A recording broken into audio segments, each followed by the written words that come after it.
seront des milliers à marcher dans les rues de différentes villes du Québec aujourd'hui pour le climat. Des étudiants en grève. On dit qu'il y a d'autres citoyens qui vont se joindre à eux aussi. Benoît Charette, le ministre de l'Environnement, est avec moi. Bonjour. Bonjour. Vous recevez comment vous accueillez comment ces marches? J'ai eu l'occasion de le répéter à quelques reprises cette semaine. On souligne cet engagement-là de la jeunesse. Souvent, on dit qu'on vit dans une société individualiste où les gens s'occupent de leurs petites affaires et ne se soucient pas de la collectivité. Donc, de voir des jeunes s'impliquer, je salue ça. On sent cette préoccupation chez les jeunes. J'en ai moi-même 3 et c'est des thématiques, effectivement, qui les interpellent. J'ai eu l'occasion de croiser un petit peu plus tôt les porte-paroles des 3 associations là, derrière cette manifestation. Je les rencontre la semaine prochaine. On aura l'occasion d'établir un beau canal de communication à ce moment-là. Donc, vous l'accueillez positivement. En même temps, eux, quand ils vont sur les plateaux, ils sont venus me voir hier, ils disent « Nous, on manifeste contre l'inaction de nos gouvernements ». En fait, il y a eu beaucoup de paroles ces dernières années. Je ne leur donne pas tort à tous les niveaux. Il y a des gens qui se sont drapés de belles intentions, mais qui n'ont pas été concrètement traduites en action. Ce qu'on aura l'occasion de confirmer dans les prochains jours, dans certains cas, ou sinon dans les prochaines semaines, c'est des mesures concrètes qui auront un effet là, sur différentes problématiques que l'on vit actuellement. Donc, on ne veut pas être un gouvernement de paroles. On ne veut pas signer des accords sans se donner ensuite les moyens d'atteindre nos objectifs. Donc, on aura l'occasion d'établir ce contact-là avec les jeunes et leur démontrer notre sérieux en la matière. Vous faites quand même face à l'Assemblée, 3 partis d'opposition qui sont comme sur ce sujet-là, ils sont comme ligués pour dire, nous les 3 partis d'opposition, on est férus d'environnement, mordus d'environnement, faisons face à un gouvernement qui, lui, n'a pas pour priorité l'environnement. La CAQ ne tient pas à l'environnement. Je comprends le rôle des oppositions pour y avoir été longtemps, mais en même temps, le Parti libéral a été au pouvoir pendant une quinzaine d'années. Ce même Parti libéral, aujourd'hui, nous reproche de ne pas faire ce que lui n'a pas fait pendant 15 ans, alors qu'on est au pouvoir depuis quelques mois à peine. Le Parti québécois, qui, dans l'opposition, a généralement un discours très différent de celui qu'il tient lorsqu'il est au pouvoir. Et Québec solidaire qui a le luxe d'en dire beaucoup sans voir assumer ses propos par la suite. Mais de notre côté, très clairement, on arrive avec des mesures précises. D'ailleurs, on a un congrès des membres en mai, le tout premier suite aux élections. Il ne portera qu'exclusivement sur la question de l'environnement. Donc, le prochain congrès de la CAQ est sur l'environnement. Effectivement, donc avec des mesures concrètes et un plan d'action qui devrait nous permettre d'arriver à des résultats concrets. Moi, j'ai bien des défauts. Un de ceux-là, c'est que je suis réaliste. C'est-à-dire que quand on se fixe des objectifs, j'essaie de voir concrètement qu'est-ce qu'il faudrait faire. Puis je l'ai fait avec les changements climatiques, puis avec des tableaux qui viennent de votre ministère. Si on voulait atteindre les cibles, mettons, dès 2020, là, ce qu'il faudrait faire, c'est qu'il faudrait enlever tous les camions de la route. C'est des gestes qui seraient radicaux.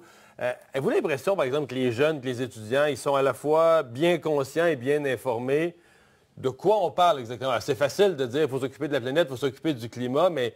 Exemple, si on voulait atteindre radicalement en très peu de temps les objectifs, des milliers, des dizaines, des centaines de milliers de pertes d'emplois que ça pourrait entreprendre, de combien d'usines il faudrait fermer, d'enlever les camions sur la route. Avez-vous le sentiment qu'il y a une part d'irréalisme qui est installée? On l'a dit à plusieurs reprises, 2020, ce ne sera pas notre bulletin, ce sera le bulletin des libéraux. 2020, les objectifs sont plus atteignables. C'est difficile pour tout dire. Mais là, on est rendu en 2019, puis... Il n'y a à peu près rien d'atteint, rien de fait. C'est difficile, c'est qu'on maintient les efforts. On ne veut pas abdiquer, mais c'est clairement le bilan des libéraux. Cependant, il y a des mesures concrètes parce qu'on n'est pas très, très rêveur non plus à la Coalition Avenir Québec. On est plutôt pragmatique comme gouvernement. Donc, on veut arriver avec des mesures précises. Il y a quelques semaines, avec vous, on a parlé, par exemple, de la gestion des matières résiduelles. C'est des gestes ou des actions concrètes qui peuvent être posées et qui amènent des résultats concrets. C'est certain qu'au niveau de l'émission des gaz à effet de serre, comme société, le Québec a un bilan qui est très enviable. Donc, on est déjà en bonne position. Donc, c'est difficile de diminuer de beaucoup nos gaz à effet de serre. Encore là, on a un bilan, vous dites, on a un bilan très enviable. On a un bilan très enviable parce qu'on a construit des barrages hydroélectriques. Hein? C'est pour ça qu'on a... Tout à fait. Avec Mais à l'hydroélectricité. l'époque, là, les environnementalistes se sont battus contre ça.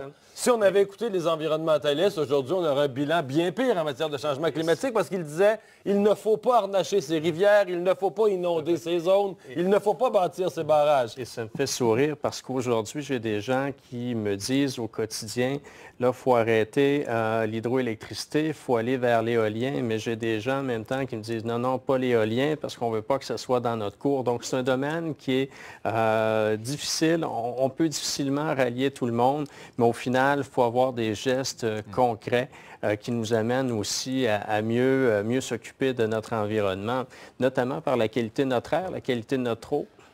Sur la question des marches aujourd'hui, bon, les cégeps, les universités, ils ont une tradition. On prend des votes en assemblée générale. La grande majorité sont des personnes majeures d'ailleurs, peut-être un petit peu au cégep qui sont mineurs, mais c'est marginal. Vont donc, cessent leur cours, vont en grève.